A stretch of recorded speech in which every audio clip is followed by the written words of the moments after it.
A struggling single father, working 2 jobs to support his 8-year-old daughter, was walking home from his night shift when he saw a young woman standing on the edge of the city bridge, ready to jump.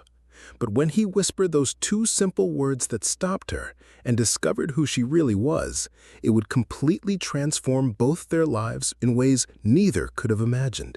This is the story of how one man's compassion in the darkest moment led to a love that defied every boundary of class, expectation, and circumstance. Before we jump back in, tell us where you're tuning in from, and if this story touches you, make sure you're subscribed, because tomorrow, I've saved something extra special for you. The alarm clock's shrill cry at 5:30 a.m. barely registered with Marcus Rivera anymore.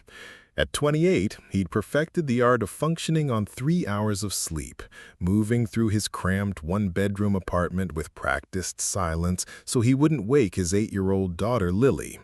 She slept curled up on the fold-out couch in their living room, her school backpack positioned precisely by the door, homework completed despite his exhaustion from working double shifts. Marcus had been a construction foreman once, back when his wife Maria was alive and they'd had plans for a bigger apartment, maybe even a house someday. But cancer had taken Maria 2 years ago, along with their savings, their health insurance, and any dreams that extended beyond surviving each month.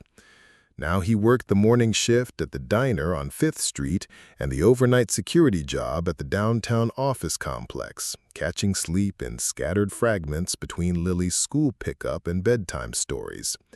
He pulled on his security guard uniform, the polyester fabric worn thin at the elbows, and grabbed the lunch Lily had insisted on packing for him the night before: a peanut butter sandwich and an apple, carefully wrapped in aluminum foil they'd used 3 times already. The note tucked inside read, "Good luck at work, Daddy. You're the best," in her careful 2nd-grade handwriting. The November wind cut through his thin jacket as he walked the 12 blocks to work, unable to afford the bus fare he saved for Lily's emergencies. Other early commuters hurried past in warm coats and new cars, heading to jobs that probably paid in one day what Marcus made in a week. He'd stopped feeling bitter about the inequality months ago. Bitterness was a luxury he couldn't afford when every ounce of energy needed to focus on providing for Lily. His overnight shift at Meridian Tower was quiet, as always. 12 hours of walking empty hallways, checking locks, and trying not to think about how Maria would have handled their situation so much better than he was managing. She'd been the organized one, the planner, the one who somehow made their small income stretch to cover everything they needed. At 6 a.m., Marcus clocked out and began the long walk home, his body aching and his mind already calculating how many hours he could sleep before picking Lily up from her after-school program. The city was waking up around him, early joggers and dog walkers beginning their day as his was finally ending. He was halfway across the Riverside Bridge, lost in thoughts about Lily's upcoming parent-teacher conference and whether he could afford the new winter coat she needed, when he saw her. Marcus's exhaustion vanished instantly, replaced by pure adrenaline. He'd seen enough desperation in his own mirror to recognize it in someone else. Without thinking, he approached slowly, his work boots silent on the concrete walkway. "Don't jump," he whispered, his voice barely audible over the morning wind. The woman turned slightly, and Marcus got his first clear look at her face. She was young, maybe mid-20s, with dark hair whipping around her shoulders and tears streaming down her cheeks. But what struck him most were her clothes, an expensive-looking coat that probably cost more than Marcus made in a month, designer shoes that seemed impractical for standing on a bridge, and jewelry that caught the early sunlight. "Please stay back," she said, her voice shaking but educated, refined in a way that spoke of privilege and opportunity. "I don't want anyone to get hurt." Marcus stopped about 10 feet away, his hands visible and non-threatening. "I'm not going to hurt you. I just want to talk." "There's nothing to talk about," she replied, her grip tightening on the railing. "You don't understand what it's like. Maybe not your specific situation, but I know what rock bottom feels like. I know what it's like to think there's no way forward." She looked at him more carefully now, taking in his worn security uniform, the exhaustion in his face, the way his thin jacket barely protected him from the November cold. "You're coming home from work?" "Night shift security. I work 2 jobs to support my daughter. Her name's Lily. She's 8. "You have a child?" Something in her expression shifted slightly. "Lost her mother 2 years ago. Some days I wonder how I'm going to make it through, how I'm going to be enough for her. Then she leaves me notes in my lunch, where she shows me a drawing she made at school, and I remember that someone needs me to keep going." The woman was listening now, her body still tense, but no longer leaning forward. "What's your name?" Marcus asked softly. She hesitated. "Victoria." "Victoria, I don't know what brought you here this morning, but I do know that somewhere, someone is going to wake up today and wish they could talk to you one more time. Someone who needs you to keep going, even if you can't see it right now." "You don't understand," Victoria said, her voice breaking. "I've ruined everything. People trusted me and I destroyed their lives. I've hurt everyone who ever cared about me." Marcus thought about the nights he'd lain awake, wondering if Lily would be better off without him, if his sister could provide the stability he couldn't. Guilt is a heavy thing to carry, but running from it doesn't fix what's broken. "I can't face what I've done." "Then don't face it alone." Marcus extended his hand slowly. "Come down from there. Let me buy you a cup of coffee, and you can tell me what happened. No judgment, no advice unless you want it. Just someone who knows what it's like to feel like you're drowning." Victoria stared at his outstretched hand for a long moment. Victoria slowly reached out and took Marcus's hand. Her grip was cold, but steady, as he helped her step down from the bridge's edge. Up close, he could see the exhaustion in her eyes, the way her expensive clothes couldn't hide the weight of whatever had brought her to this point. "There's a diner about 6 blocks from here," Marcus said gently. "It's nothing fancy, but they make good coffee, and it's quiet this time of morning." Victoria nodded wordlessly, walking beside him as they left the bridge behind. Marcus noticed she kept glancing back, as if she might change her mind and return to that ledge. The Sunrise Diner was exactly as Marcus had described, a small, worn establishment with cracked vinyl booths and fluorescent lighting that had seen better days. The morning cook waved at Marcus as they entered. "Hey, Marcus, you're early today. The usual?" "Just coffee for now, Tony. 2 cups." Marcus guided Victoria to a corner booth where they could talk privately. Tony brought over 2 steaming mugs and a plate of day-old pastries. "On the house," he said quietly to Marcus, clearly sensing something serious was happening. Victoria wrapped her hands around the warm mug, staring into the dark liquid. "I don't even know where to begin." "Start anywhere. I've got time." "I used to work in finance, investment management for a private firm. I was good at it. Really good.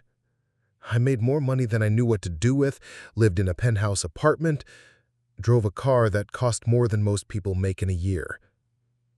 Marcus listened without judgment, though he couldn't help noticing the contrast between her world and his own. 6 months ago, I discovered that my firm was running a Ponzi scheme. My boss, Richard Blackwood, had been using new investors' money to pay returns to existing clients. Millions of dollars from people's retirement savings, their children's college funds, their life savings. Victoria's voice cracked. "I should have reported it immediately. I should have called the authorities the moment I found out. But Richard convinced me that we could fix it quietly, that going public would hurt innocent people who had invested legitimately." "What happened?" Marcus asked softly. "The scheme collapsed 2 weeks ago. Hundreds of families lost everything. Their homes, their futures, their trust in the financial system. And the investigators found evidence that made it look like I was involved from the beginning." Marcus could see the shame and guilt written across her face. Preparing and narrating this story took us a lot of time, so if you are enjoying it, subscribe to our channel. It means a lot to us. Now back to the story. Were you? No, but I was complicit in the cover-up. I knew what was happening and I didn't stop it. People are calling me the Ice Queen of Wall Street, saying I destroyed lives for profit. Victoria looked up at him with tear-filled eyes. They're not entirely wrong. Marcus was quiet for a moment, processing her story. Here was a woman who lived in a world completely foreign to his own, yet she was drowning in guilt and despair just like anyone else. You made a mistake, a big one. But you didn't create the scheme, and you're not the one who stole people's money. I could have stopped it. Maybe. Or maybe Richard would have found a way to silence you too. Marcus leaned forward. The question isn't whether you made the perfect choice 6 months ago. The question is what you're going to do now. Victoria shook her head. There's nothing I can do. The damage is done. Is that why you were on the bridge? Victoria nodded slowly. I thought if I was gone, at least the victims wouldn't have to see my face in the news anymore. Maybe they could find some peace knowing that I paid for what I did. And what about your family? Friends? Marcus asked gently. My parents disowned me when the scandal broke. They said I was an embarrassment to the family name.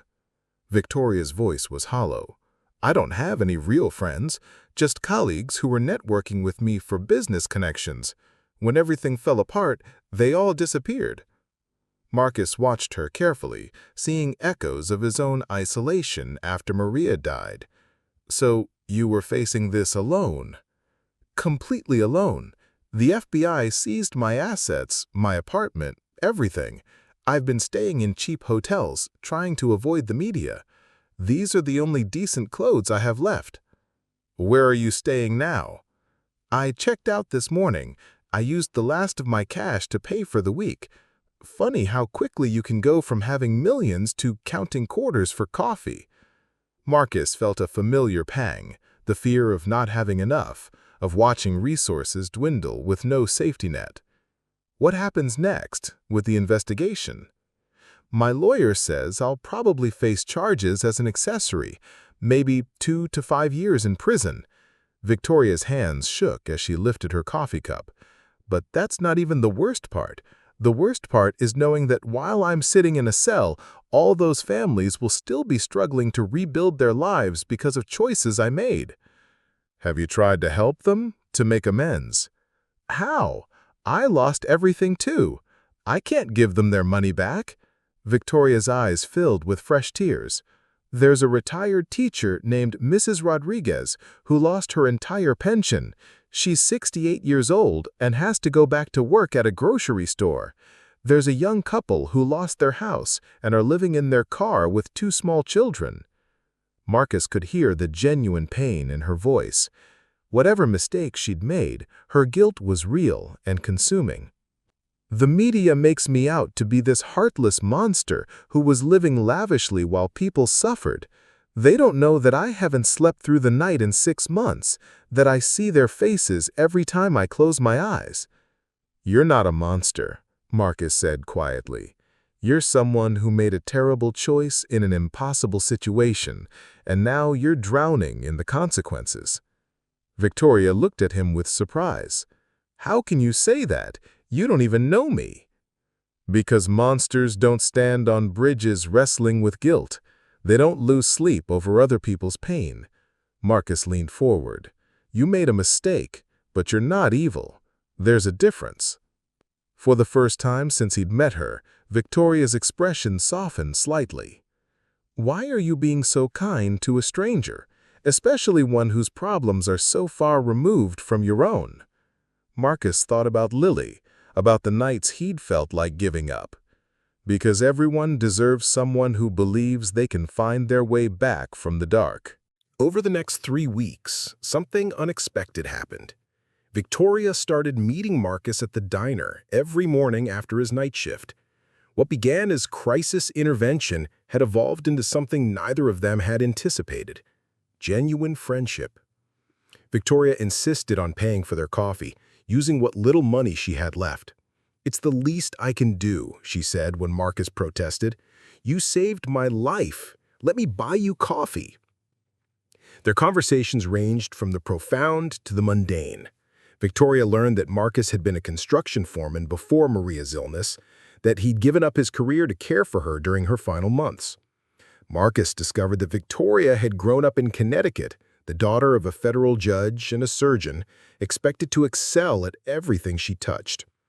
"I was always the smart one, the successful one," Victoria explained one gray November morning. "My parents' pride and joy. When I graduated top of my class from Wharton, my father said I was going to change the financial world." "And you did," Marcus pointed out, "just not the way he expected." Victoria managed a weak smile. Funny how quickly pride can turn to shame. Marcus found himself looking forward to these morning conversations more than he cared to admit. Victoria was intelligent and thoughtful, with a dry sense of humor that emerged as she began to trust him. She asked about Lily constantly, genuinely interested in hearing about parent-teacher conferences and 8-year-old drama. "What's she like?" Victoria asked one morning. "Stubborn, smart, funny. She has her mother's laugh and my stubbornness." Marcus pulled out his phone, showing Victoria a picture of Lily at her school's science fair. "She built a volcano that actually erupted, scared half the judges." Victoria studied the photo intently. "She's beautiful. She has your eyes. She's the reason I get up every morning. Even on the days when I can't see a way forward, she needs me to keep trying." Victoria was quiet for a long moment. "I used to think success meant having control over everything. Your career, your future, your reputation. But you've built something I never had, even with all my money." "What's that?" "A life that matters to someone else. A legacy that isn't measured in dollars." Victoria looked at him with something that might have been envy. "Lily will remember you as the father who worked 2 jobs to take care of her, who never gave up even when things were impossible. That's worth more than any amount of money I ever managed." Marcus felt heat rise in his cheeks. "I don't feel very successful most days. I feel like I'm barely keeping my head above water." "But you are keeping your head above water, and you're keeping Lily's head above water too. That's not barely surviving, that's heroic." Their eyes met across the small table, and Marcus felt something shift between them. This wasn't just friendship anymore, though neither of them was ready to name what it was becoming. The morning everything changed started like any other. Marcus was walking across the bridge after his shifts when he noticed Victoria wasn't at their usual table at the diner. He waited for an hour, worry gnawing at him, before heading home to get some sleep before picking up Lily. That evening, the news broke. In a shocking development in the Blackwood investment scandal, the anchor announced, authorities have arrested Victoria Sterling, daughter of federal judge Patricia Sterling and prominent surgeon Dr. James Sterling. Miss Sterling, previously thought to be a mid-level employee, has been revealed as the firm's chief financial officer and a key architect of the Ponzi scheme that defrauded investors of over $200 million. Marcus stared at the television screen in disbelief. There was Victoria's photo.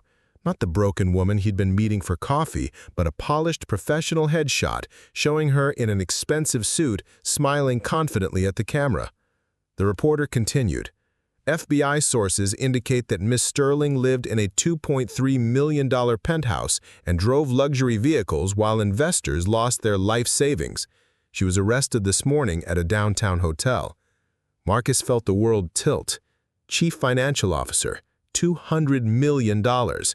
Everything Victoria had told him was true, but she'd left out the most crucial detail. She hadn't just been complicit in the cover-up, she'd been one of the masterminds. His phone buzzed with a text from an unknown number. "Marcus, I know you've seen the news. I lied to you about my role in the company, but everything else I told you was true. I was planning to tell you everything tomorrow. I understand if you never want to see me again. I'm sorry. Victoria." Marcus stared at the message, his hands shaking. The woman he'd saved from suicide, the woman he'd been falling for, was responsible for destroying hundreds of lives. She'd been the CFO while families lost their homes, their futures, their trust. But even as anger and betrayal washed over him, he couldn't forget the genuine pain he'd seen in her eyes, the way she had talked about Mrs. Rodriguez and the young family living in their car. He couldn't reconcile the woman who'd cried over coffee with the criminal mastermind described in the news. Lily appeared in the doorway, rubbing her eyes. "Daddy, why are you shouting at the TV?"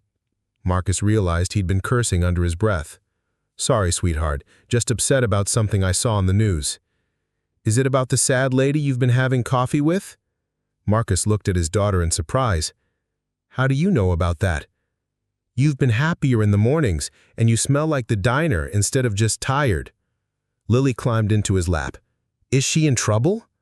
Marcus held his daughter close, not knowing how to answer. Victoria was in more trouble than he'd ever imagined, and he'd been fool enough to believe in her redemption story while she was one of the architects of other people's destruction. Marcus didn't sleep. He spent the night pacing his small apartment, Victoria's text message burning in his mind. By morning, he'd made a decision that felt both necessary and devastating. He found Victoria at the county jail during visiting hours. She sat across from him in an orange jumpsuit, her face hollow and pale under the fluorescent lights. The confident woman from the news photos was nowhere to be seen. "Thank you for coming," she said quietly. "I wasn't sure you would." "I needed to hear it from you," Marcus said, his voice harder than she'd ever heard it. "All of it. No more lies." Victoria's hands trembled as she folded them on the metal table. "I was the CFO. I helped create the investment portfolios that were used to hide the scheme. When I discovered what Richard was really doing, I should have reported it immediately, but you were protecting your own interests." "No," Victoria's voice cracked. "I was protecting the firm's legitimate clients. Richard convinced me that exposing the scheme would destroy innocent investors too. He said we could fix it quietly, gradually return the money without anyone getting hurt." Marcus stared at her. "So you helped him steal more money to pay back what he'd already stolen?" "It sounds insane when you put it like that, but at the time, it felt like the only way to minimize the damage." Tears streamed down Victoria's face. "By the time I realized how deep we were in, it was too late to get out." "How long?" Marcus asked. "How long were you part of this?" 18 months. From when I first discovered it until it all collapsed." Marcus felt sick. For a year and a half, Victoria had been living in luxury while people trusted her with their life savings. You lived in a penthouse while people lost their homes. "I know how it looks. I know what kind of person that makes me." Victoria leaned forward desperately. "But Marcus, everything I told you about the guilt, about seeing their faces, about wanting to die, that was all true. I haven't been able to live with what I've done." "So you decided to lie to me too?" "I was going to tell you everything. I was waiting for the right moment, because I knew you'd react exactly like this." Victoria's voice broke. "I knew you'd hate me." Marcus stood up abruptly. "You're right, I do hate you. Not because you made mistakes, but because you made me care about someone who doesn't exist." "I do exist.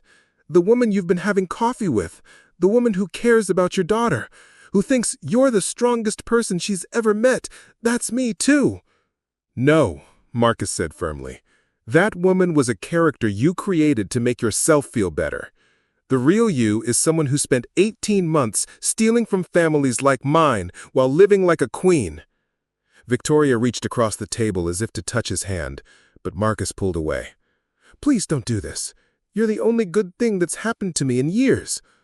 "I was convenient," Marcus said coldly. "A working-class guy who made you feel noble for slumming it in a cheap diner. Someone who made you feel like you could be redeemed." "That's not true." Marcus looked at her one last time. "Goodbye, Victoria. I hope you find whatever you're looking for." but it won't be with me. Marcus walked out of the jail and didn't look back. For 3 weeks, he tried to return to his normal routine, but everything felt hollow. The diner, where he'd once looked forward to morning conversations, now felt like a monument to his own stupidity. Tony, the cook, asked about the lady a few times before giving up. At home, Lily noticed the change immediately. "You're sad again, Daddy, like you were after Mommy died." Marcus tried to hide his pain, but 8-year-olds see everything. "I'm just tired, sweetheart." "Is it because the sad lady went away?" Marcus looked at his daughter, wondering how she'd become so perceptive. "Something like that." "Did she do something bad?" Marcus sat down beside Lily on their small couch. "Yeah, she did. She hurt a lot of people." "But she was nice to you." "I thought she was, but sometimes people pretend to be something they're not." Lily was quiet for a moment, processing this with the seriousness children bring to adult problems. "Maybe she was pretending to be bad, and she's really nice inside." Marcus felt his chest tighten. "It doesn't work that way, Lily. When people do terrible things, they have to face the consequences."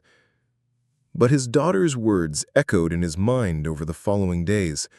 The media coverage of Victoria's case was relentless, painting her as a cold-hearted manipulator who lived in luxury while families suffered. Yet Marcus couldn't reconcile that image with the woman who'd asked about Lily's school projects, who'd insisted on paying for coffee with money she could barely afford, who'd spoken with genuine anguish about the victims. 2 months later, Marcus was walking past the courthouse when he saw a small group of protesters. They held signs reading, "Justice for Victims," and "Sterling must pay." Among them, he recognized Mrs. Rodriguez, the retired teacher Victoria had mentioned. Impulsively, Marcus approached her. "Excuse me, are you Mrs. Rodriguez?" The elderly woman looked at him suspiciously. "Who's asking?" "My name is Marcus Rivera. I know Victoria Sterling. I wondered if I could ask you about what happened to you." Mrs. Rodriguez's expression hardened. "You're a reporter?" "No, nothing like that. I'm just trying to understand something." Something in his tone must have convinced her, because she stepped away from the group. "That woman destroyed my life," she said quietly. 35 years I taught school, saved every penny for retirement. Now I'm 68 years old, bagging groceries because she stole my pension." Marcus felt the weight of Victoria's crimes settle on him again. "I'm sorry. That's not fair." "Fair?" Mrs. Rodriguez laughed bitterly. "She lived in a penthouse while I trusted her with my future.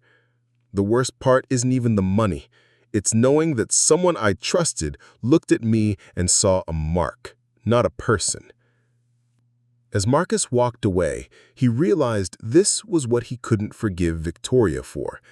Not just the crime itself, but the betrayal of trust, the way she'd reduced human lives to numbers in a ledger. Mrs. Rodriguez was right. Victoria had seen victims, not people. But even as he told himself this, he couldn't forget the tears in Victoria's eyes when she'd spoken about those same victims. 4 months later, Marcus received an unexpected letter. The return address was the county jail, but the handwriting wasn't Victoria's. "Mr. Rivera," it began, "my name is Sarah Chen, Victoria Sterling's court-appointed attorney. I'm writing because Victoria has asked me to share something with you. Though she insisted I make it clear this isn't an attempt to contact you directly or ask for forgiveness." Marcus almost threw the letter away, but something made him continue reading. "Victoria has been working with federal prosecutors to recover as much money as possible for the victims. She's provided evidence against Richard Blackwood and other conspirators, testimony that will likely add years to her sentence, but has already led to the recovery of $60 million in hidden assets." Marcus felt his hand shake slightly. More importantly, she's created what she calls the Second Chance Foundation. Using the liquidated proceeds from her personal assets, her penthouse, car, jewelry, everything, she's established a fund specifically to help the victims rebuild their lives. Mrs. Rodriguez, whom I believe you've met, has been hired as the foundation's victim advocate. The letter continued. Victoria wanted you to know that every conversation you had with her changed how she saw the victims. She said you taught her that behind every number in her financial reports was a person with dreams, struggles, and families they were trying to protect. The foundation exists because you helped her see Mrs. Rodriguez not as victim number 47, but as a retired teacher who deserved better. Marcus set the letter down, his mind reeling. She's not asking for redemption, Mr. Rivera. She knows what she did was unforgivable, but she wanted you to know that the man who stopped her on the bridge that morning didn't save just one life. He helped her find a way to save dozens of others. The foundation will operate long after her prison sentence ends. It's not enough to undo the damage, but it's a start. The letter ended simply. Thank you for showing her that even people who've lost their way can still choose to do something meaningful with whatever time they have left. 2 weeks later, Marcus found himself standing outside the community center, where the Second Chance Foundation had opened its offices. Mrs. Rodriguez stood behind a desk, helping a young father fill out paperwork for emergency housing assistance. "Mr. Rivera," she said, looking up in surprise, "I didn't expect to see you here. I heard about the foundation. I wanted to see it for myself." Mrs. Rodriguez's expression had changed since their last meeting. The bitterness was still there, but it was tempered by something else: purpose. "It won't bring back what we lost, but it's helping. That young man there? His family was living in their car after losing everything to Blackwood's scheme. We got them into temporary housing yesterday."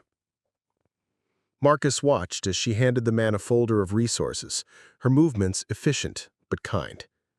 How do you do it? Work for something she created. Because she was right about one thing. We are people, not numbers. And people deserve a chance to rebuild. Mrs. Rodriguez sat back in her chair. "I won't forgive her. I can't. But I can use her money to help people she hurt. There's justice in that." That evening, Marcus sat with Lily at their small kitchen table, helping her with homework. "Daddy, what does redemption mean?" Lily asked, looking up from her spelling words. Marcus thought for a long moment. "It means trying to make something right after you've done something wrong.